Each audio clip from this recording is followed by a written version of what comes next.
दोस्तों, दिल्ली की नई सीएम रेखा गुप्ता, उन्होंने कहा कि पहली कैबिनेट में ही हमने ये पास किया है कि भारत सरकार की जो महत्वाकांक्षी योजना है, जिस योजना के तहत आयुष्मान कार्ड के तहत लोगों को 5 लाख रुपए जो है उनके इलाज के लिए दिया जाता है। दिल्ली सरकार की तरफ से 5 लाख, कुल मिलाकर 10 लाख रुपए जो है एक परिवार को इलाज के लिए दिया जाएगा। केजरीवाल सरकार जब तक थी तब तक उसने इस योजना पर रोक लगाया था, लेकिन हमारे आते ही पहली कैबिनेट में वो योजना शुरू कर दी गई है। इससे पहले कि मैं आगे चर्चा करूं आपसे, मैं चाहूंगा कि आप एक बार जरूर देखें कि रेखा गुप्ता ने क्या कहा है, जो दिल्ली की सीएम है, जिन्होंने केवल नारे दिए, दिल्ली के लिए काम नहीं किए। आज वो एक दिन पे हम पे उंगली उठाएंगे। ये हम हैं जिन्होंने पहली दिन शपथ लेते ही कैबिनेट की मीटिंग करी और उस कैबिनेट की मीटिंग में आयुष्मान योजना, जो कि आम आदमी पार्टी की सरकार ने रोक रखी थी, लाखों लोगों के अधिकारों का हनन किया हुआ था, 10 लाख रुपए का लाभ सीधा सीधा हमने आयुष्मान को, दिल्ली को पहली कैबिनेट की मीटिंग पहले दिन शपथ लेते ही दिया है। ये कोई लोग नहीं है, इन्हें कोई अधिकार नहीं है हमसे प्रश्न करने का। इन्हें अपना गिरेबान झांक के देखना चाहिए। दिल्ली की चिंता अब हम करेंगे। देखा आप लोगों ने, रेखा गुप्ता ने कहा कि आयुष्मान कार्ड के जरिए 10 लाख रुपया दिल्ली की जनता को मिलेगा इलाज कराने के लिए। मैं आपको बताता चलूं, अगर आपको याद होगा या आप दिल्ली के रहने वाले हैं या दिल्ली कभी गए हैं, तो आपको याद होगा कि अरविंद केजरीवाल की सरकार, यानी कि आम आदमी की सरकार जो है, वो गरीबों के इलाज के लिए कोई निर्धारित राशि नहीं किया था। आप कहीं भी किसी भी हॉस्पिटल में अगर इलाज कराते हैं, अगर आप उस मानक के अनुरूप हैं, तो वो सरकार, चाहे वो 10 लाख हो, 20 लाख हो, 50 लाख हो, वो पूरी धनराशि केजरीवाल सरकार पे कर रही थी। और यहां रेखा गुप्ता ने आयुष्मान कार्ड के जरिए 10 लाख रुपए अलाउंस करके अपनी पीठ थपथपा ली कि हमने ये योजना लॉन्च कर दी, केजरीवाल ने बंद कर दिया था।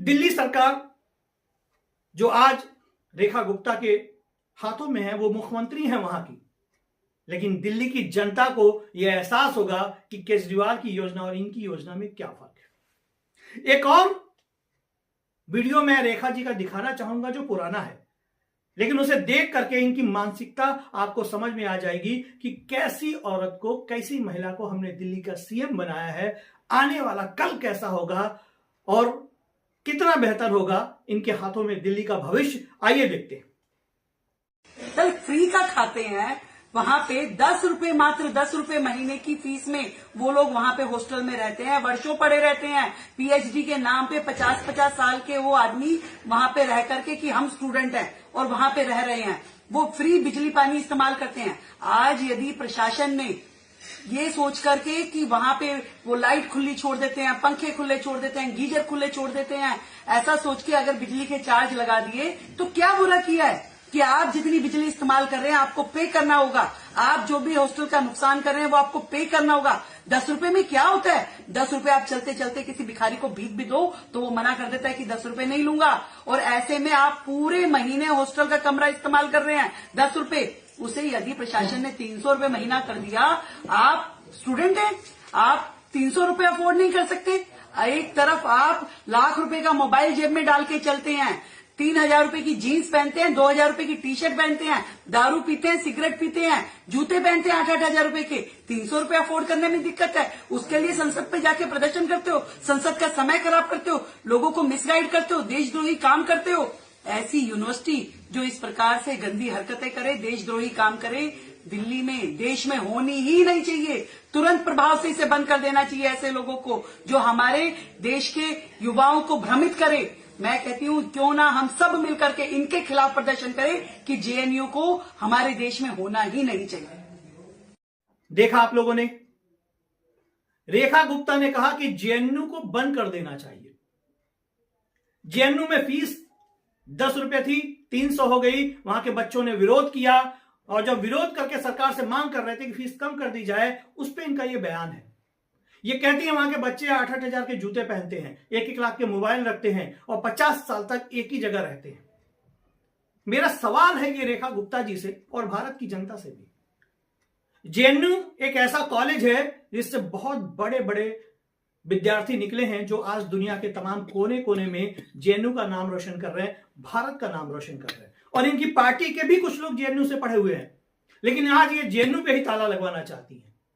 ऐसा लगता है कि रेखा गुप्ता जो है वो पैसा अपने जेब से दे रही हैं, अपने घर से दे रही हैं, या मोदी सरकार अपने जेब अपने घर से दे रही है।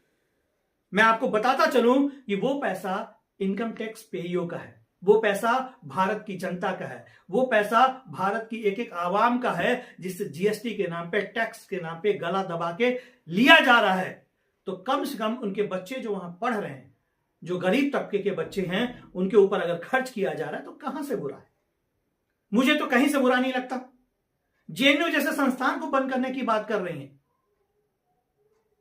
आप सोच सकते हैं कि इनका बीता हुआ कल कैसा है। मैंने उस दिन आपको बताया था कि केजरीवाल की मां के बारे में इन्होंने क्या कहा था। आज संस्थान को बंद करने की बात कर रही हैं।